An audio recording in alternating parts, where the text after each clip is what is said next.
மத்திய அரசின் அடிமைகளாக இருக்கும் அன்புமணி ராமதாஸ், ஜி.கே. வாசன் ஆகியோர் மாநில நிதியை தமிழக அரசு எப்படி பயன்படுத்த வேண்டும் என்று எங்களுக்கு பாடம் எடுக்க வேண்டாம் என அமைச்சர் மனோ தங்கராஜ் காட்டமாக தெரிவித்துள்ளார். எங்களுக்கும் மத்திய அரசு வரும் நாட்களிலே அதற்கெல்லாம் அதிக பட்ஜெட் பணம் கொடுக்க வேண்டும் என்று நினைக்கிறோம். அதையும் நாங்கள் வலியுறுத்துவோம். அது எங்களுடைய கடமை. எங்களுக்கு நம்பிக்கை இருக்கிறது மத்திய அரசு கொடுக்கும் என்று.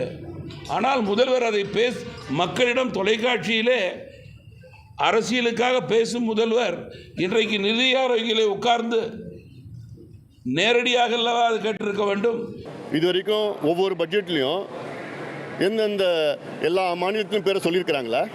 மத்திய அரசு கொடுக்கணும், அதில் தப்பில் கொடுத்து தான் ஆகணும்னு நான் சொல்லியிருக்கிறேன். அதே வேலையில் நான் மாநில அரசு கேட்குறேன், தமிழக அரசு கேட்குறேன். 3 லட்சம் கோடி பட்ஜெட்டை போடுறீங்க. அந்த 3 லட்சம் கோடி பட்ஜெட்டில் ஒரு 1000 கோடி உங்களால் வெள்ளத்துக்கு ஒதுக்கீடு செய்ய முடியாதா? அப்போ உங்களுக்கு அந்தளவுக்கு திறமை கிடையாதா? வெள்ளம் வரும் தெரியும்ல, வறட்சி வரும் தெரியும்ல. அப்போது உங்கள் பட்ஜெட்டில் நீங்கள் ஒதுக்கீடு செய்ய முடியாத உங்களால் எல்லாமே மத்திய அரசு கொடுக்கணும் மத்திய அரசு கொடுக்கணும்னு அவங்க இருக்கிறது. மத்திய அரசு கொடுத்து தான் ஆகணும், அது வேறு. நானும் சொல்ல, மாநில அரசு உங்கள் கடமையே இல்லையா? அன்புமணி போன்றவர்கள், வாசன் போன்றவர்கள் அவர்கள் ஒன்றிய அரசின் அடிமைகளாக மாறி நாட்கள் கொஞ்சம் ஆயிற்று.